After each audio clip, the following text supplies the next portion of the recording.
नरसिंहवाडीतील प्राथमिक आरोग्य केंद्रातील लिफ्ट शासनाने लवकर सुरू करावी, अन्यथा तीव्र आंदोलन करू असा इशारा दलित सेनेचे अध्यक्ष राहुल परमार यांनी दिला आहे। हा दवाखाना तीर्थक्षेत्राचे ठिकाणी असल्यामुळे हा दवाखाना रात्री अपरात्री कायमस्वरूपी सुरू असणे आवश्यक आहे। तसेच डॉक्टरही 24 तास उपलब्ध असणे अत्यंत गरजेचे आहे। त्याचप्रमाणे डॉक्टर दवाखान्यात राहण्यास असणे आवश्यक आहे। येथील कर्मचारी रुग्णांना व नागरिकांना योग्य वागणूक देत नाहीत असे दिसून आले आहे।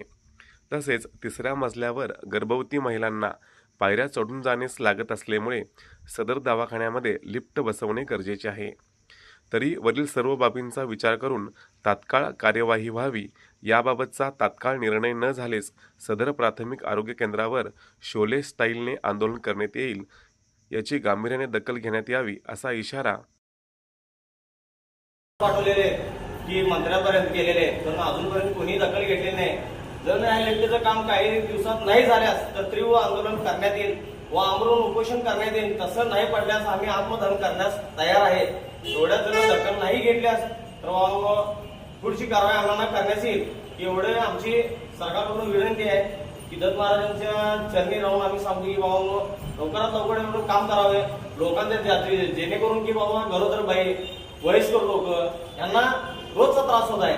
हे शक्यतो लोकांनी जरा टाळावे आणि भविष्यात बाबा काय होऊ नये ही सरकार जबाबदार राहणार याच्या पुढे, तर आम्ही काही करू शकणार नाही बाबा। जय महाराष्ट्र।